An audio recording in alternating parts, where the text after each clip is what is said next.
Hello everyone, it's Seth, probably better known as Seth Red Olive, and it's time for another edition of Against the Odds. So last week on our Against the Odds poll, it was a close one. We had Rashmi, Eternities Crafter, sneaking out a victory over Saheeli Rai in Modern. So this week we are heading back to Kaladesh Standard to play a deck built around Rashmi, a really sweet Simic mythic.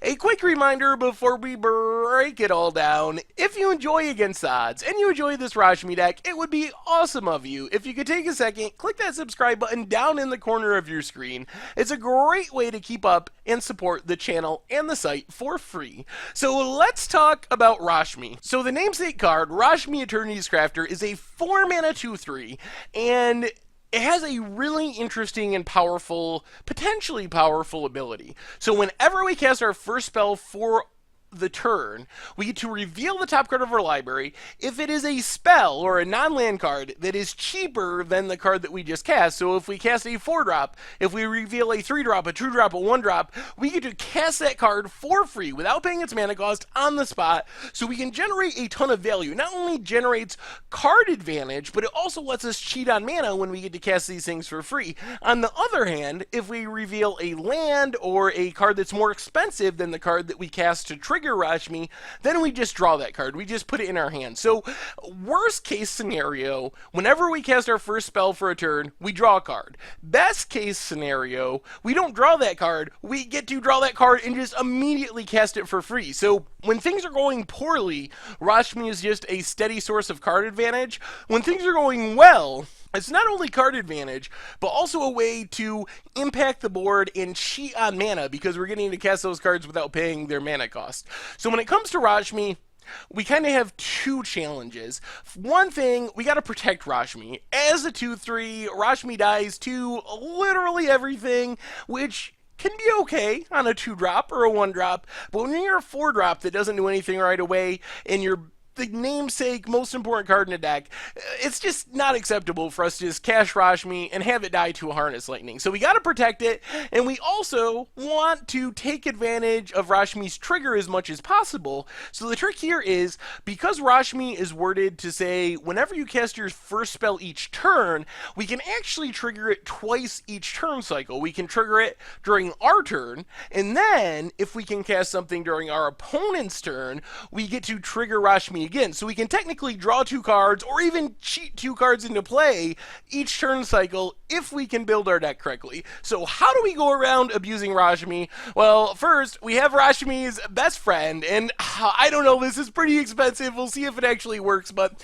a 7-mana enchantment, Mind's Dilation. So it says whenever an opponent casts his or her first spell from the turn, that player exiles the top card of their library. If it's a non-land card, we get to cast it for free. So the dream scenario is we get a Rashmi on the battlefield, we get a Mind's Dilation on the battlefield. Whenever our opponent casts their first spell of a turn, be it their turn or our turn, the first one, we get to exile the top card of their library. Hopefully it's not a land and it's some sort of spell, and we get to cast it. And then when we cast that spell, technically that's the first spell we are casting for the turn, so it triggers Rashmi, and we get to reveal the top card of our deck and cast that as well. So what the dream scenario is something like this. Like, we get these cards on the battlefield, our opponent casts a Prophetic Prism, we get to exile the top card of their library with Mind's Dilation, and oh, it's a let's say Metalwork Colossus. We get to cast their Metalwork Colossus for free, which triggers Rashmi, and any card in our deck is going to cost less than Metalwork Colossus, so as long as we don't reveal a land, we get whatever we had on the top of our deck too. So for just having Rashmi on the battlefield and a Mind's Dilation, we get 2 cards for free, one from our opponent's deck and one from our deck. We also have Part the Water Veil, which is kind of the combo with Rashmi. So the way that we can kind of close out the game is we get the Rashmi on the battlefield, hopefully untap with it, which, like I said, is risky, but we have some ways to protect it, and then we can cast Apart the Water Veil and play whatever the top card of our library is with Rashmi. We get another turn, which means we get to cast another first spell for our turn during our extra turn, maybe cast even another Part the Water Veil, get another free spell. So we just generate a ton of value, and because Part the Water Veil is 6 mana, most of the things in our deck are going to be less than it as far as converted mana cost, so we're going to just get a ton of free spells and hopefully be able to just take over the game with that combo. So the rest of the deck is built around protecting Rashmi. So we have Spell Queller and Void Grafter as our main ways of protecting Rashmi. Spell Queller comes down, exiles a removal spell. Void Grafter comes down, also for 3 mana, and gives our Rashmi hexproof. Both have Flash, and Flash is the key to abusing Rashmi because it allows us to cast stuff on our opponent's turn as well. So on our turn, we can Void Grafter, trigger Rashmi, maybe get something for free, worst case draw a card. Then our opponent's turn, we can Spell Queller, trigger Rashmi again, so in one turn cycle, we're getting the double Rashmi triggers. Worst case, we're drawing 2 extra cards, which is still absurd. Best case, we're getting random 2-drops on the battlefield. We also have a single Blossoming Defense, which is just a really cheap way to protect Rashmi. So we play Rashmi on turn 5, leave off a green mana. Our opponent goes to Grasp it or Hardness Lightning it. We can Blossoming Defense to save it, also get the Rashmi trigger. We're not going to get to cast anything for free because nothing's cheaper than 1 mana, but we still get to draw a card, which is reasonable. And then we have some more instant speed stuff. So our deck, apart from protecting Rashmi, really focuses heavily on things that we can cast to instant speed. Apart from Rashmi and a Mana Dork, I think every other non-land card in our deck is either an instant or a card with Flash. To do that, double up on Rashmi. Once on our turn, once on our opponent's turn, double up the triggers. So Torrential Gear Hulk, just big and with Flash. We don't even have that many instants. We have 2 Glimmer of Genius, 2 Anticipates, but Torrential Gear Hulk is just a big Flash body. There's not that many great Flash creatures in Standard, so even if we don't get to recast a Glimmer of Genius or an Anticipate, it's still a big body that we can use to trigger our Rashmi, and because it's expensive, most of the cards we reveal off Rashmi we're going to be able to cast for free. Glimmer of Genius and Anticipate, apart from being instants, also allow us to dig through our library to find Rashmi. And then we have Elder Deep Fiend, which does it all with Rashmi. So first off, Elder Deep Fiend is 8 mana. Everything else in our deck is cheaper, which means no matter what we reveal, as long as it's not a land, we get to cast it when we trigger Rashmi with Elder Deep Fiend. But it's really not that expensive because it has a merge, so even though it has a high converted mana cost to help with Rashmi, we can cast it for a lot cheaper by sacking some random leftover creature that we don't need. Plus, it has Flash, so it allows us to do the trick of triggering Rashmi twice, once on our turn, once on our opponent's turn, and it can even protect Rashmi because we can cast it, tap our opponent down so they can't leave up a removal. Next turn, play our Rashmi, hopefully leave up our Void Grafter or Blossoming Defense or Spell Queller to keep protecting it. So Elder Deep Fiend just does it all and is super powerful.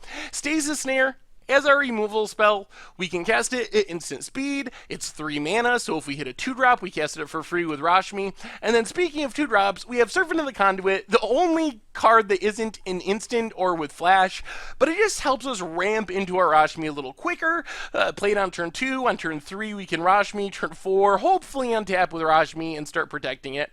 In the mana base, bunch of dual lands, some basic lands.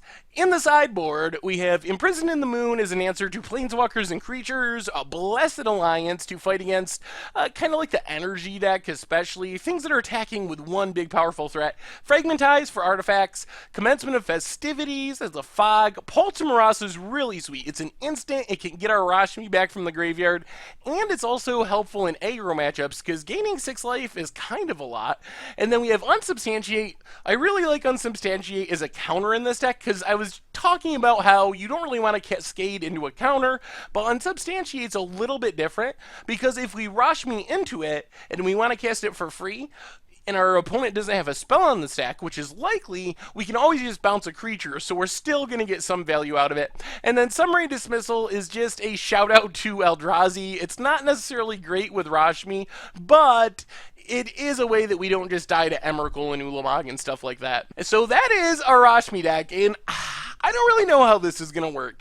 I think I hope we can keep Rashmi alive. That's the challenge with Rashmi. That's the reason why Rashmi isn't running roughshod over standard. Is it's just really fragile. Being a 4-drop that only has 3 toughness, it just really dies to so much. So hopefully we run into matchups where our opponent doesn't just kill it like crazy.